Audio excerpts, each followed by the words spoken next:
All right. Good morning again.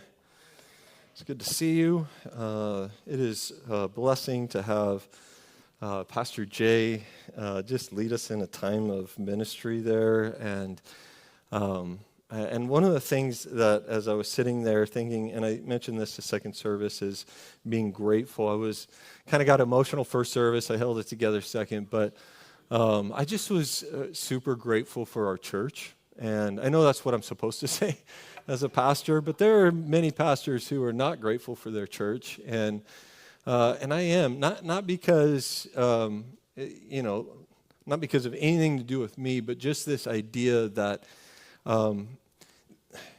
Christianity and this walk with Jesus is this. It's the long road. It's the long game, right? It's one of those things that we don't get to just get all hyped up for like 2 minutes. And then figure out life. This is like the steady, consistent process of growing in our relationship with Jesus. And I think most of you know that I'm not a hype guy, and like so much so that when anything good happens, people are like, "Are you excited?" I'm like, "Yeah, I'm excited." I just don't show that emotion very well. But I love our church, and I love that we don't have to buy into like this idea of hype and all of those things. We just get to be this consistent faith community that grows in our relationship with Jesus and moves more towards Him. All right, I don't even know why I went there other than just thank you, Jay, for leading us in that. And some of you asked from last week the resources that I was using for this series that we're on in Psalm 23. This one is the book by Philip Keller, A Shepherd's Look at Psalm 23. Really, really good. I'm going to use it again today. Life Without Lack by Dallas Willard, also really good on living in the faithfulness of Psalm 23. And then the Bible, also written thousands of years ago, and really good. Also, a big portion of my message is influenced by a guy named J.D. Greer, who also has great content on Psalm 23 as well. So just want to make sure that all of those are chronicled. I wanted to share with you, so we're in this series called Peaks and Valleys, and when I was a kid, I was pretty young. My dad and my uncle thought that it would be a really good idea to take me and my cousin, camping. And, the beauty about pastoring now is when I was a kid, my dad was also a pastor. And all of the illustrations were like these embarrassing illustrations of me. And now that my dad goes to this church, I get to give all these embarrassing illustrations of him. And so if you have kids, just be careful what you talk about with them. But my Uncle Dennis and my dad thought, you know what, it'd be a great idea to take our sons camping. It'd be a bonding moment. And I know everything can look exaggerated when you're a little kid, but I don't think I'm exaggerating in this story much. But I think we went to Big Bear. Is that right? I was trying to remember. We went to this area in California called Big Bear, and we parked up on the top of a peak, and then we hiked our way down this valley into along this creek or this river. And that sounds amazing, right? It sounds peaceful. It sounds like this amazing opportunity just to come down there and to camp and to sleep outside. It sounds amazing, right? Yeah, it wasn't. Here's the problem is my Uncle Dennis and my dad, Dave Coffey, these are pastors. They're not campers. And so as pastors, they didn't really think through like how much food we need, what kind of tents we should have, any of those things. But they just decided to take us out there and go camping. And all I remember is that we had plenty of Tang. And if you don't know what Tang is, that's because you're young. If you don't know what it is, if you do know what it is, it's because you're old. So we had to fish for our food, and I fell into this river or creek or whatever it was. It wasn't really deep. It's just super muddy. At least that's how I remember it. So my dad pulls me out. He strips me down. He throws my clothes on a log. Ants get all over my clothes. And I'm not exaggerating on that. And all I remember is that I almost drowned and that ants were all over my clothes. And I do not like camping still to this day. And so, to be honest, being down in this beautiful valley was really pretty terrible. It was not a good idea. And what was even worse is that there was record-breaking heat. And in order to get out of this valley, we had that nice, peaceful little stroll down the valley into this ravine. Now, all of a sudden, became this hike up out of this valley. And it was this long, hot, difficult journey back to the peak. That was the first day that I realized that my father is not the smartest man in the world like he always told me. Right? He always said, it's because I'm the smartest man in the world. That is when I discovered that he was not. We are in a series called Peaks and Valleys, and taking a look at some of the high points that we experience in our relationship with Jesus, but also acknowledging that sometimes we end up in these ravines, in these valleys, in these seasons where things seem to be really challenging and difficult. And how long it takes for us sometimes to get out of that valley it just seems like it goes on forever, and it just is this long, tedious hike, it seems, to get out of there. And so today, here's our focus. As I said, we're in a short series of Psalm 23. If you're visiting with us, we just came out of a series in 1 Corinthians, and it was a long go since the beginning of the year. And so I thought, let's just bite off something that we can chew here a little bit. And here's our focus, that God is always good, right? But the reach of God's goodness is sometimes longer than we think. Like the leash of his goodness, how far away his goodness is, sometimes is further than we actually realize. In the last verse of Psalm 23, David declares, "Surely goodness and mercy will follow me all the days of my life," which means our shepherd is always behind us. He's always behind us, turning our misery and our mess into these miracles of mercy over our lives. So oftentimes we're accustomed to talking about following Jesus, right? That we are Christ followers, that we need to follow hard after Jesus. And sometimes we neglect to focus on the fact that Jesus is actually following us as well. And what I mean by that is that he comes behind us and he weaves these blessings and beauty out of our sorrow and out of our suffering. I think we all intellectually would agree that he is with us. If we've been a Christ follower for any amount of time, we would say, yeah, he is with us. But sometimes I feel that we can find ourselves asking the question, yes, I know he's there. I know he's behind me. That when we're in the valleys, we find ourselves sometimes wondering, but how far back is he? Like it seems like I'm going through this situation. I'm trying to get through this valley, and I know that he says he is there with us, that he's following us, but it seems like he's forever away. There's been times in my life where I just find myself getting really frustrated by God, only to look back now and say, thank God you didn't answer that prayer. Right? I know that there are times in our life where we would say, we can see it. We can see the goodness and mercy. Like maybe we didn't get that job that we were praying for, but it opened up another opportunity for us to have even a better job. And we have those moments, but then there's these times where it's like we don't see it, and we're like, God, why didn't you do this? And it's not until much later that we realize, oh, he was actually right there behind me. If we're honest, I think there are some chapters in our life, though, that if we look back years later and we still can't see like these tangible evidences yet of God's goodness and mercy, right? No matter how many angles we look at it from, there just seems to be no explanation for something terrible that had taken place. And it's hard for us because we're still kind of in that wondering of like, God, where was your goodness and mercy in the midst of all of that?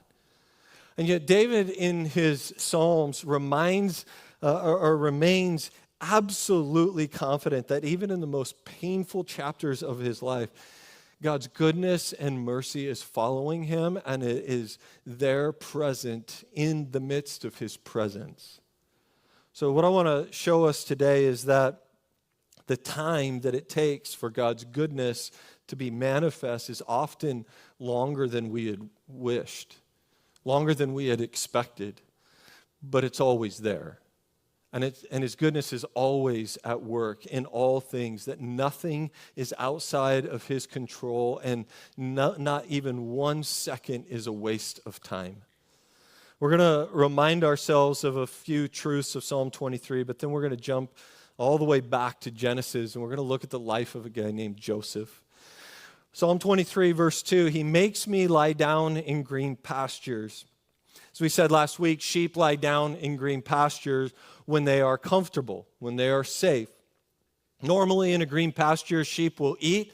This is what I've been told by Philip Keller. I'm not a shepherd. I know that we have some people who are raising sheep for 4-H. That does not make you a shepherd, by the way. It just means that you're raising a sheep. A sheep, not multiple sheep. I think that's when you become a shepherd. But anyways, here's what Philip Keller would tell us, is that normally in a green pasture, a sheep will eat, right? So if it's lying down, that means that sheep is full.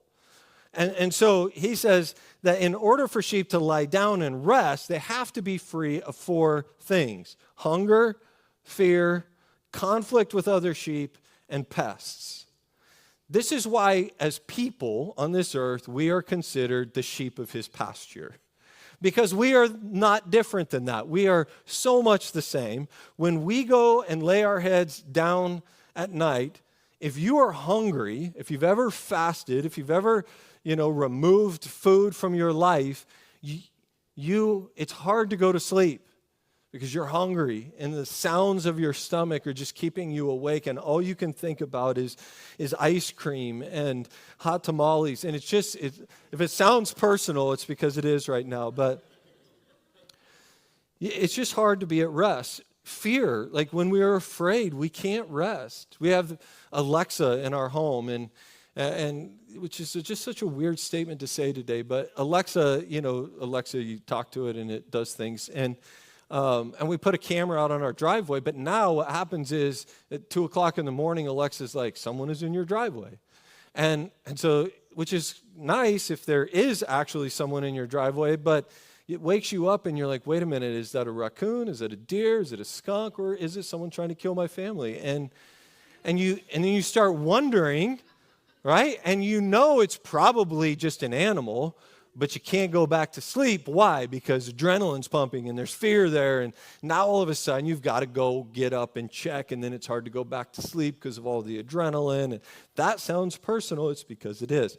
Conflict is sheep can't rest when they have conflict with other sheep. Did you know sheep can have conflict with other sheep? I did not know this. Philip Keller reminds us that that is actually the case, which is also why we are so similar to sheep. We have conflict with people all the time. And if you're unsure whether or not you're having conflict with someone, here's the best way. Somebody shared this with me one time. It's the best way I know how that there's conflict that I'm having to deal with.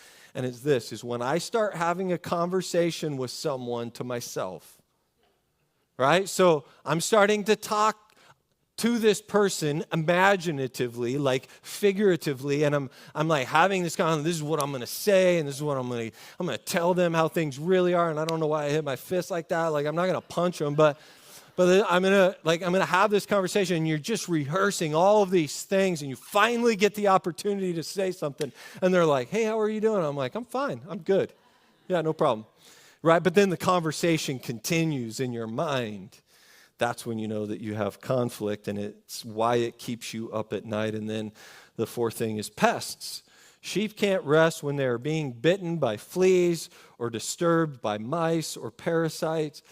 You could think of these things as like your nagging worries in this life that keep us up. Typically our finances or our kids going back to school and our kids going into middle school and all of the things that they're hearing about and learning and all of this stuff. And it's like it just keeps you up. And then there's work and this presentation and the economy and the politics. And it's just hard in this life to even get in. It's amazing that we get any rest.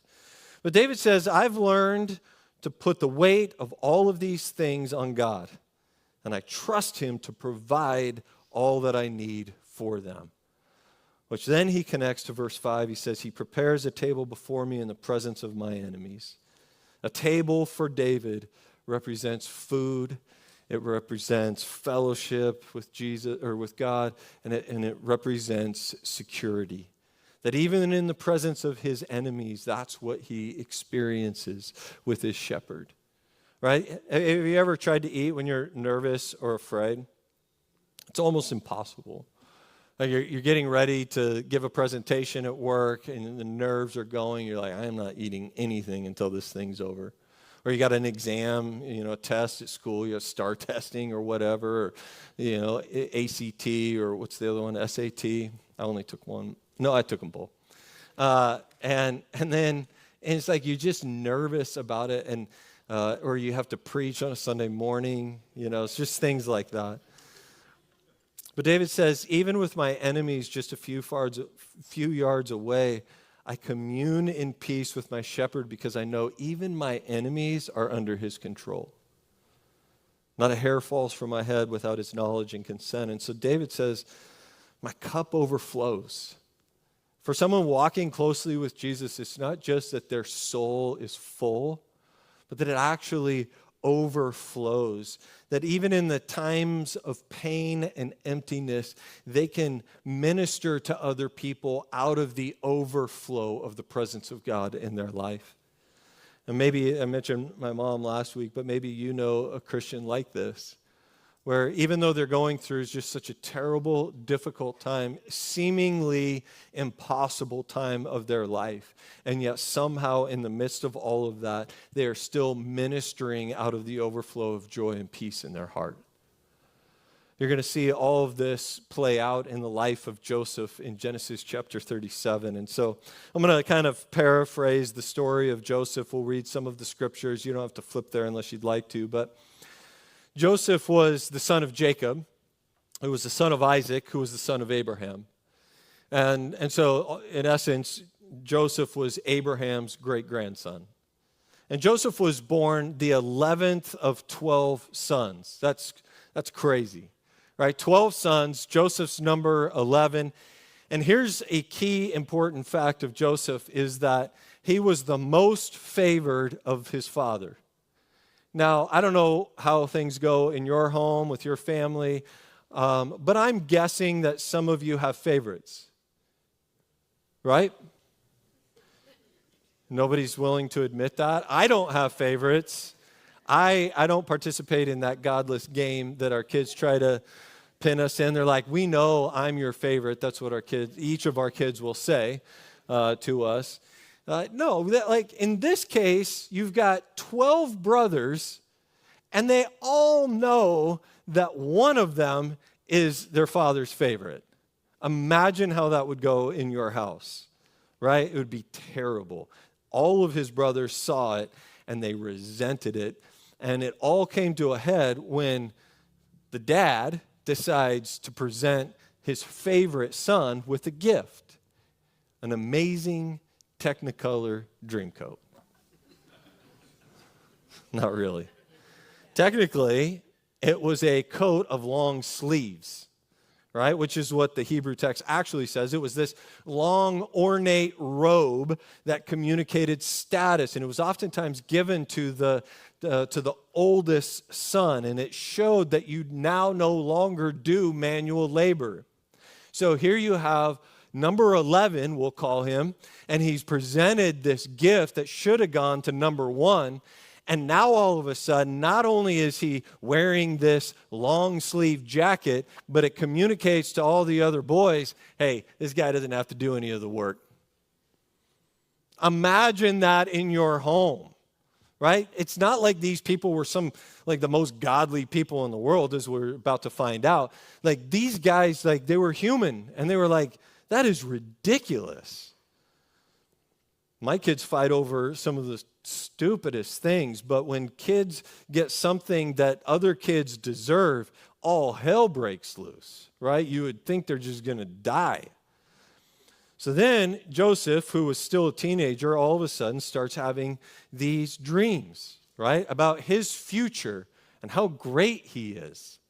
And so he's got all of his brothers and his family sitting at the table, and he decides that would be a good time to tell them about this dream he has that involves some haystacks and some things bowing down to the other haystacks. And basically he says, I'll just give you the interpretation of this dream. It's kind of obvious that one day you all will bow down to me, and I'll do the commanding and you'll do the surrendering.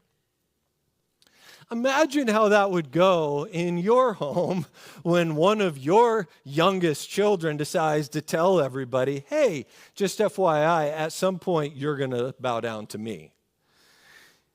You know, that went about as well as you would expect, right? About as well as a worm in a tequila factory. That's how well that went. And just for the record, if you did have that dream, let's say God gives you a dream, your whole family, including your oldest brother, are now going to bow down to you. Here's just a word of advice. Don't share it. Don't share that dream. Journal about it, write a little artistic poem, do whatever you want to do. Just don't share that dream, okay? Just FYI. One day, the brothers are out in the field. Joseph comes up to these guys. He's probably rode in on his four-wheeler because he doesn't have to work, right? And these guys are all sweaty, and they're working and really hard. And all of a sudden, he's like, hey, guys, you guys been thinking about that dream that I shared with you the other night? Like, I don't know, but whatever he said tipped him over the edge. Because one of the older brothers is like, that's it. I'm done with this kid. I've had enough of him and his amazing Technicolor Dreamcoat. I'm just done with him. And so they grab him and they throw him into a pit. And then what they do is they plot what they're going to do with him after they throw him in the pit. Now, I think that's a little bit of an extreme measure. So I know this may come as a shock to some of you, but I was kind of an annoying kid, right? And I was kind of spoiled. And, my parents didn't spoil me, but I just thought I was better than everybody else.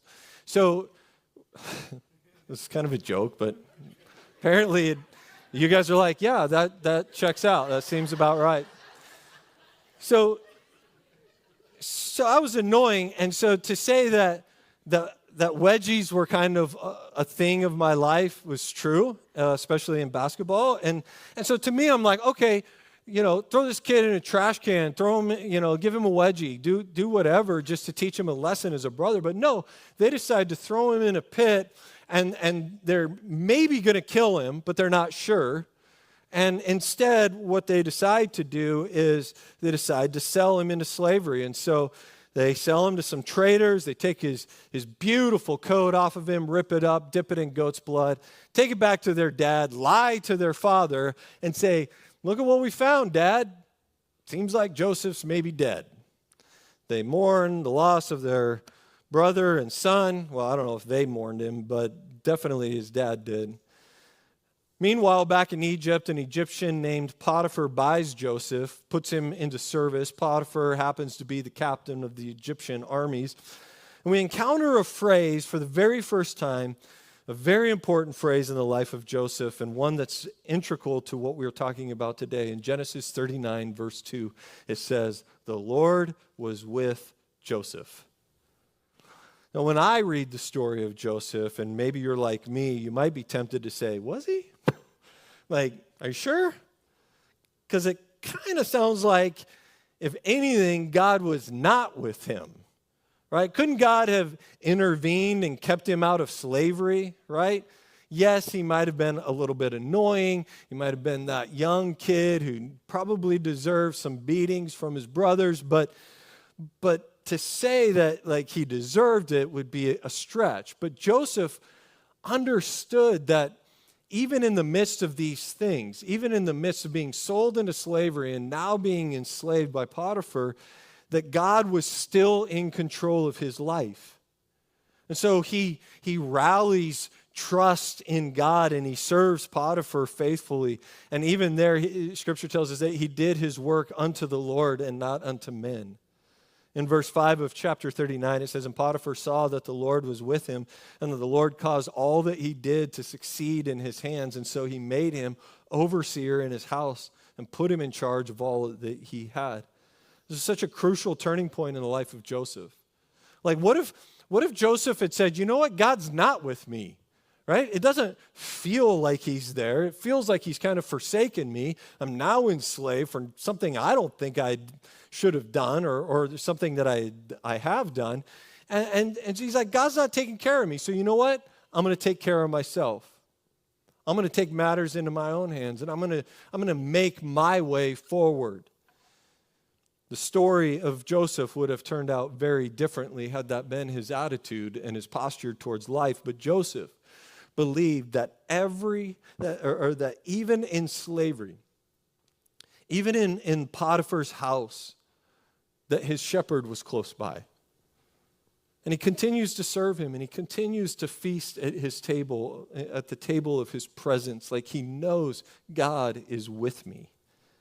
So Potiphar saw that God was with him and ultimately ended up elevating Joseph, which is really an important point. Something that I think we can actually learn from, that when our ways please the Lord, like when we're taking steps that are pleasing to the Lord, he makes even his enemies to be at peace with him. That whatever we're doing in this life, however we approach this life, when we are carrying out actions and we're living our life that is pleasing to God, it is hard for even the pagans to deny it. Now comes the villain in the story. If you know the story of Joseph, you know that villain is Potiphar's wife.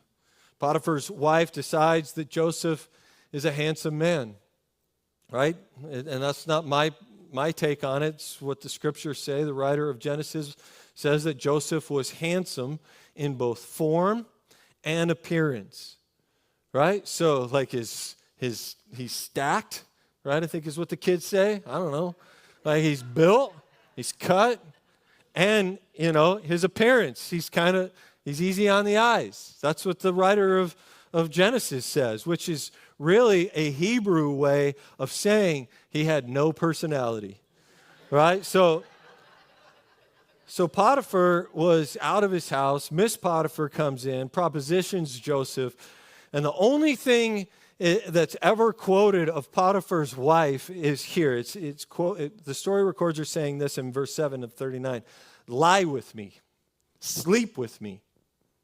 Right? That's a pretty blunt pickup line. Right? She proceeds to repeat it over and over again, and it's the only word she says in the whole story. Sleep with me. Well, Joseph won't do it, right?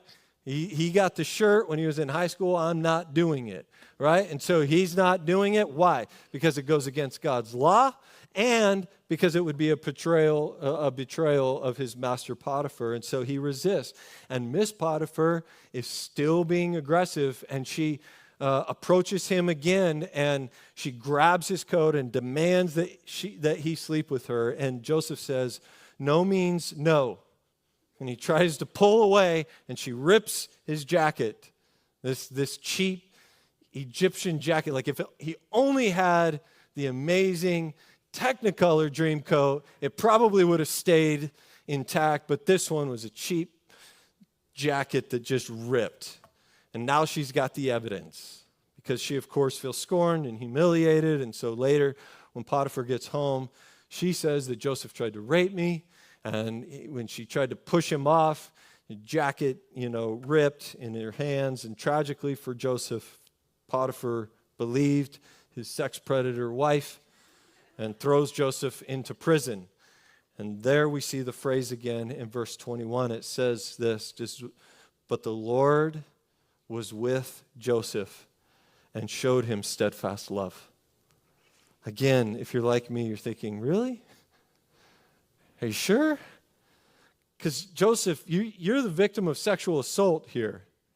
And in the end, you get blamed and labeled as the predator. Right? How could that happen and you still say that God is with me? But God is with him. And all of his guidance, all of the guidance in Joseph's life was according to what his steadfast love for Joseph. He knew the steadfast love. He knew the presence of God in his life. And Joseph knows this and feasts on the presence of God, whether in prison or whether in Potiphar's house. This was Joseph's secret of success. This is what he held on to no matter the circumstance, no matter if he was in the peaks of his life or in the valleys of his life. When everything else fell apart, he could rest in the presence of knowing that God is with him. Verse 22 of chapter 39, and God gave him favor with the keeper of the prison, and the keeper put Joseph in charge of all the other prisoners. Keeper of the prison paid no attention to anything that was in Joseph's charge because the Lord was with him, and whatever he did, the Lord made it succeed. In other words, he's in charge of everybody, and the guard's like, hey man, you're good, you're getting it done. And so my question, and this is the big question for all of us today, is how would our perspective of life change if we actually believe that God is with us? Right? Like if God was with us today, would that change? If we believe that, would that change our perspective? Because here's Joseph, he's in prison, and yet his spirit is still soaring. He's still going after it because he believes that God is with him. And wherever he is, even in the presence of his enemy, he feasts at the table of God's presence. After several years of being in prison, a couple of Pharaoh's court servants get thrown in there with him. Specifically, the Bible tells us that it was a sommelier and a baker. And I know you're thinking, I don't think the scriptures actually say sommelier. I've scoured the scriptures, I've looked, and it's not there. But it does say the guy who pours the wine. So I don't know what your definition of that guy is, but in my definition, that's a sommelier. And if you don't know what a sommelier is, it's fine. You're good. But it's the guy that pours the wine. And they both have these dreams, right? And they have these dreams, and they're telling Joseph about their dreams. And the sommelier goes first and tells Joseph about his dream. And it sounds fancy, too. It's also why I'm using it. But it sounds better than the guy who pours the wine, right? Sommelier. Like, let's be respectful of the guy. So he says to him, your dream means this, that within 3 days, you're going to be released from prison and you're going to be restored back to your original position of sommeliering, right? Pouring the wine. The baker hears this and he's super excited because he also has a dream. And so he goes to Joseph and says, what's my dream mean? And Joseph's like, He's like, well, your dream means that within a week, Pharaoh will cut off your head, hang you, and birds will pick away at your flesh and will eat your eyes out of your sockets. Awesome, right? The baker's like, what? Why? No, that can't be true. How come he gets out of prison and because now I get my head cut off? Well, it turns out Pharaoh was gluten-free. And I'm just kidding, but sometimes when people are gluten-free and you give them gluten, they bite your head off. Guess what? All of these things, they take place. The baker is executed, sadly. And the sommelier is living his best life, pouring the wine. And just as he's leaving, Joseph says to him, hey, sommelier, don't forget me when you get out of here. Like, remember me because I'm in here wrongly. I was wrongly imprisoned. And so the sommelier says, I got you, bro, and conveniently forgets as soon as he leaves the jail. And so for 2 more years, Joseph is in prison, and then all of a sudden, Pharaoh has his own dream. Conveniently, all of a sudden, the sommelier who remembers all the vintages of wine, now all of a sudden has a memory. He's like, hey, I got this guy. I got a guy. He's probably still in prison. I don't know if he's alive, but he's still in prison, probably. And he interpreted my dream, and it came true, and so maybe he could interpret your dream. And so Pharaoh pulls Joseph out of prison, and he tells him about his dream, and it's a weird one. He was like, listen, I had this dream that there were 7 fat cows that came out of the Nile River, and they were followed then by 7 skinny cows, and the 7 skinny cows ate the 7 fat cows, which is a lot like the dreams I've been having since I've been on the carnivore diet. All of a sudden, the sommelier gets a memory, and he's like, this guy can do it. And so Joseph comes in, and he's like, here, let me give you the interpretation. Actually, first, Pharaoh says, can you interpret this? And Joseph's response is actually, no, I cannot. He said, but I serve a God. I have a God who does know the interpretation, and he can interpret it. And so he prays, he asks for the interpretation. God gives him the interpretation, and he says to Pharaoh, this dream means that God is about to send 7 years of abundance, the fat cows, and then there's going to be followed by 7 years of famine. And so it might be a good idea to then use the 7 years of abundance to get prepared for the 7 years of famine. And so Pharaoh's really moved by this. And so he authorizes Joseph to get the land ready for the famine. And eventually Joseph gets promoted, eventually to the prime minister of Egypt. Joseph literally goes from being in prison to being over everyone in the kingdom except for Pharaoh. And just as kind of this cool idea, I was thinking about this. Think about this. So Joseph was in prison for something that he didn't do, right? A lie that was made about him, about trying to rape, Potiphar's wife. And now he's over everyone in the kingdom, including who? Potiphar's wife. That had to be super awkward for her, and also really funny. So now fast forward 10 years, famine all over the land. Jacob sends his sons, the guys that sold him into this mess. They assume by now he must be dead. And when Joseph sees them, he is so overcome with emotion, right? And he eventually puts them through a bunch of tests to see if they've changed, to see if they have any character at this point. And all of a sudden, he just can't handle it anymore. He's just so overcome because they didn't recognize him. I don't know, like you've seen Egyptians, like in antiquity, they got makeup on, they got the headdress, the whole thing. For whatever reason, they didn't recognize him.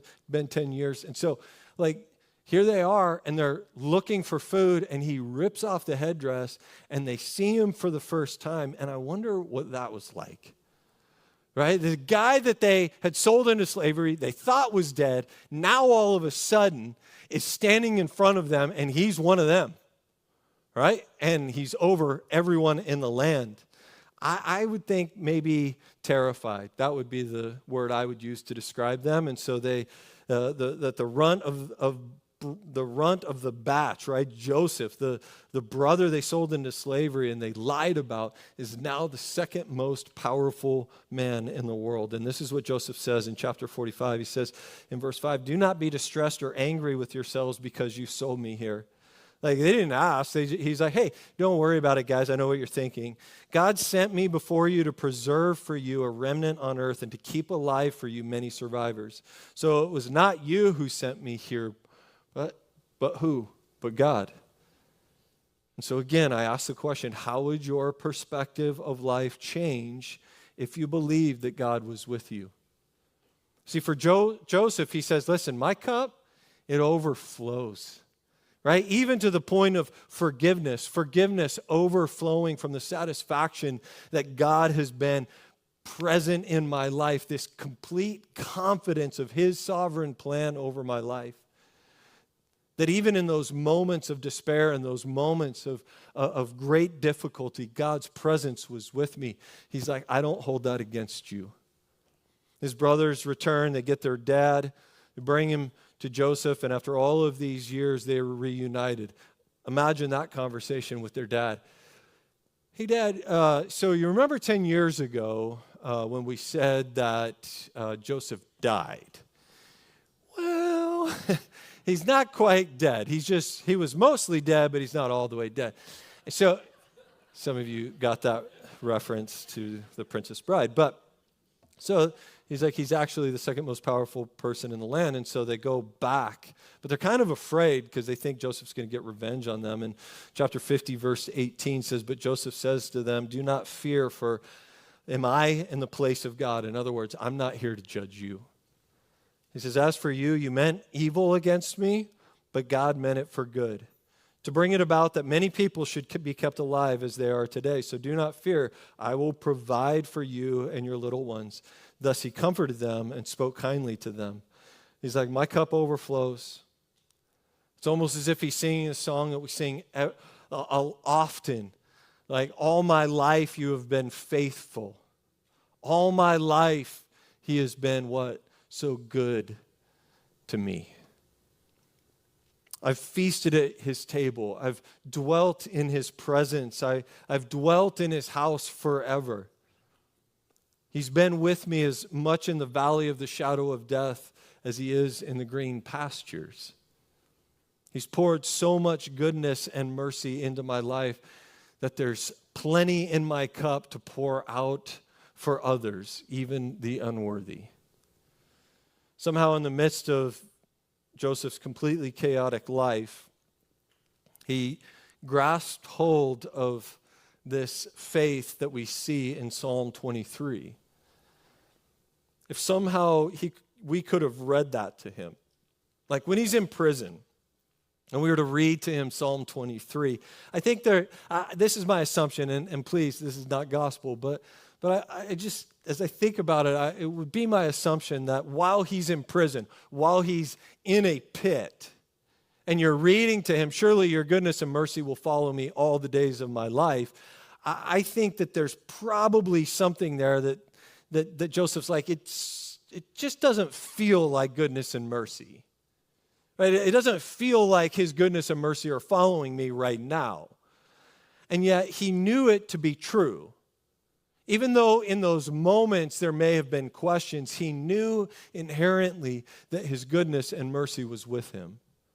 See, the point of Joseph's life is not like, hey, if you can just hang on through the valley long enough, one day before you die, you are going to be made the prime minister of Egypt. Right? It's not, the story isn't that if you just hold on long enough in the valleys that God's going to do this in your life. See, Joseph's story is really this beautiful foreshadowing or this picture of the life of Jesus. Jesus said that the whole Old Testament was given to paint for us the patterns of the Messiah, to show us that Christ would suffer and rise from the dead, and that repentance for the forgiveness of sins should be proclaimed in his name to all nations, which means Joseph's story ultimately gives us a glimpse of Jesus' story. Think about it. One day, many years into the future, another son, a descendant of Jacob, would walk the same path that Joseph walked. He would be betrayed by his brothers. He would be lied about and falsely accused. Unlike Joseph, though, Jesus wasn't sold into slavery, but Jesus was put to death in it. Like Joseph, he would be raised from the pit to sit on the highest throne in the land where he would offer salvation to the nations of the world. And like Joseph, instead of using that throne to exact vengeance upon his betrayers, instead he would forgive them and restore them. And like Joseph, he would weep tears of joy when his brothers were reconciled to him. See, we see in Joseph's story a pattern that is repeated over and over and over again throughout the Old Testament, where God's righteous servant suffers and through that suffering offers salvation to the world. Joseph shows us what it looks like to exercise the faith of Psalm 23 in this time of waiting. I'm not a very patient person. I was reminded of this yesterday as I was driving through the Sam's Club parking lot. My wife and Isa, who's been interning with us, reminded me that pastors should have more patience. And it's always fun when people in your car remind you of that. But J.D. Greer points out that there are really 5 ways for us to wait. And the first one is to wait, the one that I'm not very good at, to wait patiently. Sometimes, like Joseph, we don't see the resolution until far into the future. Right? For Joseph, it took decades between when Joseph was betrayed until he was actually redeemed, where he saw it all work out for the good. Decades of, God, this doesn't seem fair. This doesn't seem right. God, what are you doing? And sometimes we have to stick around to the very end to see what the goodness and mercy, to see that goodness and mercy has really been following us all the days of our lives. And for many of us, and this is the sad reality, for many of us, we may never see that on this side of the resurrection. Think about how many Bible characters experienced this. Joseph, David, Job. We talked about that last week. Even Jesus and his disciples. Can you even imagine how long it was, how long those 3 days were from the death and burial of Jesus Christ, those 3 days to the resurrection? How long that must have felt to them. My pastors have shared this story over the years, but no one really knows its origin. And it's said that on June 18th, 1815, a man stood in the Tower of England's Winchester Cathedral, gazing anxiously out at the ocean. He was looking for a ship that was going to send a signal with lights, and he strained to see the message because all of England was awaiting the response of this message, wanting to know the outcome of the war between their military leader, the Duke of Wellington, and the French dictator, Napoleon Bonaparte. Bonaparte remained a threat, and now this decisive Battle of Waterloo had been fought. And the signal came just as heavy fog was rolling in, and the signal said, "Wellington defeated." The man signaled to other stations. The news spread across the countryside, bringing gloom and sadness. But then the fog lifted, and the message was sent again. This time, in full, it said, "Wellington defeated the enemy." The message on the night of Jesus' death was Jesus defeated, right? But when received in full, the resurrection reverses what was initially thought, what the enemy initially thought that he had done, and now the message is Jesus defeated the enemy. God is always good, and that's how it has always been. And so we wait patiently. The second thing we do is we wait confidently. Think about all the things Joseph's story demonstrates. I mean, like this idea of the sovereignty of God and these divine moments. The jealousy of Joseph's brothers led to him being sold into slavery, and then him being picked up by Potiphar, and then ending up in a prison, and all of these things that were taking place, right? Joseph was bought by Potiphar, which then set him up for prison, which then set up what seems like a joke where a sommelier and a baker walk into a prison, right? But not so much a joke for the baker. Joseph being right where they would know to find him when Pharaoh comes looking for him. Like all of these things. Some of us might say, well, what about the ways I've messed up my own life? Like those things, those decisions I've made. And I would just say if you're surrendered to him, he uses even those things through divine involvement. But Joseph came to the same realization that David did in Psalm 23. It's not just goodness that follows me, it is mercy. Steadfast mercy, Joseph says. And so we wait not only patiently, but confidently. We also should wait vulnerably. I think it's okay to tell God you're hurting and that you're upset. David does this all throughout the Psalms. He talks about being stuck in the miry clay. He talks about and laments about these moments where he's in the valleys. And it's okay to be honest. The Bible writers were honest. But be authentic. Be real with him. He already knows the condition of our heart. He already knows our thoughts. But from that place of anguish, maybe we call out to God in faith. We should also wait intimately. The theme running through Joseph and David's life is that even in the worst of times, they communed with God.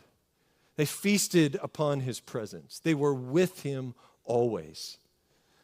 David said, in the presence of my enemies, you prepare a table before me. Joseph in the prisons learned to feast upon a God who was with him. And while we're waiting, we draw as near to God as we can. It's amazing how often Joseph responded to the worst situations with peace, with joy, with confidence, with integrity, with trust, even with forgiveness. It just poured out of him. It's because in times of waiting, he filled himself with the presence of God. And so when life squeezes him, God is what came out of him. I was thinking about that. I've heard this illustration used in a lot of different ways, but you probably thought we were going to have a foot washing this morning, but we are not going to do that. That's gross. But I was thinking about this illustration and this idea that Joseph always was in the presence of God. Right? Even in the worst of times, he continued to feast in the presence of God. He was with him in every circumstances. And so when squeezed, right? When Joseph was in difficult circumstances and he was squeezed, what came out of him? What was in him? Right? When in the most difficult times of his life, being accused of being a sexual predator wrongly, being thrown into prison, being thrown into a pit, being betrayed by his brothers, every time he was squeezed, it seems as though the things that came out were the things of God. Peace and joy and love and forgiveness. And then you have this, it's the same exact bowl, it's the same exact sponge. What's the difference? There's nothing in it. And it doesn't matter how much you squeeze it or twist it or whatever, nothing comes out of it. And it's a great reminder to us that if we don't spend time in his presence, when life comes at us, and friends, it will. It already is. When we are squeezed and the pressure comes, my question to you is, what's coming out of us?